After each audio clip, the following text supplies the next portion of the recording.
السلام علیکم ویورز، آج میں ڈسکس کروں گا چڑیل کی تاریخ پر کہ کیسے عیسائیت اور موسوگینی نے احتراماً شفا بخشوں کو شریر پارائیوں میں بدل دیا۔ جادوگروں کے طاقتور پجاریوں سے لے کر شیطانی آقاؤں تک چڑیلوں کی تاریخ ایک مرد کی دنیا میں عورت کے ہونے کے خطرات کی ایک کہانی ہے۔ پریوں کی کہانی اور خرافات سے دور ہونے کے باوجود ڈائن نے پوری دنیا اور وقت کے تقریباً ہر ثقافت میں ایک مکان تیار کیا ہے۔ در حقیقت ڈائن خواتین کی موجودگی تاریک پہلو کی نمائندگی کرتی ہے۔ اس میں طاقت ہے جس پر قابو نہیں پایا جا سکتا۔ اگرچہ ڈائن اکثر عمر رسیدہ، بدصورت، بڑی ناک والی عورتیں جو اپنے ہی گھروں میں قید ہو جاتی ہیں اور عوام کو سخت محنت اور پریشانی کا نشانہ بناتی ہیں، تاریخ ہمیں بتاتی ہے کہ جادوگرنی کی ابتدا اس سے کہیں کم نہیں ہے۔ در حقیقت جن کو ہم چڑیل سمجھتے ہیں وہ ایک بار شفا بخش تھے، ان کی برادریوں کے تقدیس ممبر تھے۔ چڑیلوں کی تاریخ بائبل کے اوقات میں بین الاقوامی سطح پر تسلیم شدہ ہے۔ امریکی بائبل کے اسکالر کیرل فاؤنٹن کے مطابق جب تک انسانیت نے بیماری سے نمٹنے اور تباہی سے بچنے کی کوشش کی ہے، اس جادوگرنی کا خیال اس وقت تک موجود ہے۔ مشرقی وسطی میں قدیم تہذیبوں نے نہ صرف طاقتور خواتین دیوتاؤں کی پوجا کی تھی، بلکہ اکثر ایسی خواتین ہی تھیں جنہوں نے انتہائی رسومات ادا کی تھیں۔ مقدس فنون کی تربیت یافتہ یہ پجاری عقل مند خواتین کی حیثیت سے مشہور ہوئیں۔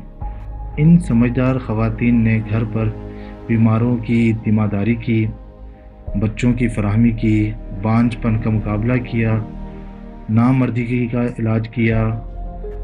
فاؤنٹین کے مطابق ان کے بارے میں دلچسپ بات یہ ہے کہ وہ اپنے معاشرے میں مثبت شخصیت کے طور پر اتنے واضح طور پر سمجھے جاتے ہیں۔ کوئی بادشاہ ان کے مشورے کے بغیر نہیں ہو سکتا تھا، کوئی فوج ان کی رسمی سرگرمی کے بغیر شکست سے باز نہیں آ سکتی تھی، ان کی موجودگی کے بغیر کوئی بچہ پیدا نہیں ہو سکتا تھا۔ تو ایک عقل مند عورت کی فلاحی تصویر کس طرح آج کے دن جو ہم جانتے ہیں اس ڈائن کی ناجائز شخصیت میں تبدیل ہو گئی؟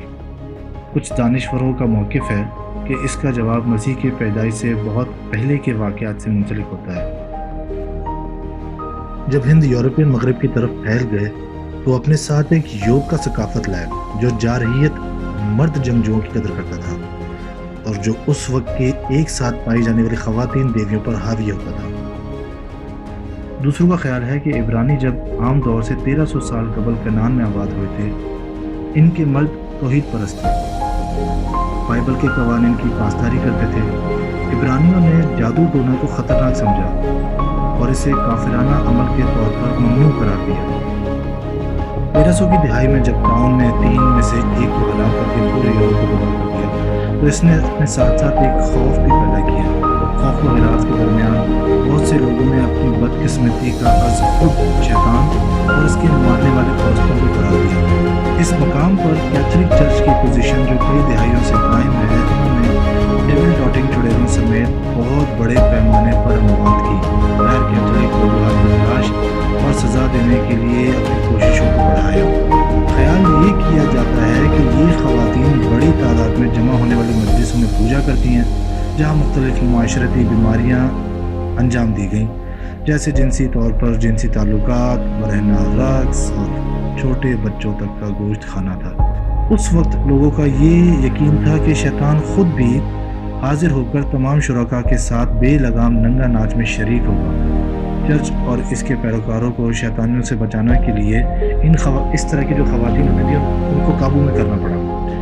بات کو ذہن میں رکھتے ہوئے کیتھولک چرچ کی جستجو کرنے والے جیکب سپرنگر اور ہینڈرک کرمر نے میلیس میلیفک آرم نامی کتاب لکھی، جس نے جادوگروں کو نام نہاد ڈائنوں کی شخصیتیں اور ان کو سزا دینے کے کام میں مدد فراہم کی تھی۔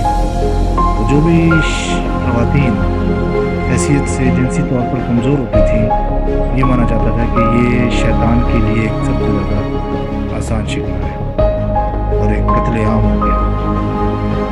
ویورز، وہ خواتین جو ایک دور میں اپنے دور میں احتراماً شفا بخش عورتیں ہوا کرتی تھیں، سے ایک خوف کی وجہ سے معاشرے میں ان کو ڈائن چڑیل کا لقب دے دیا گیا.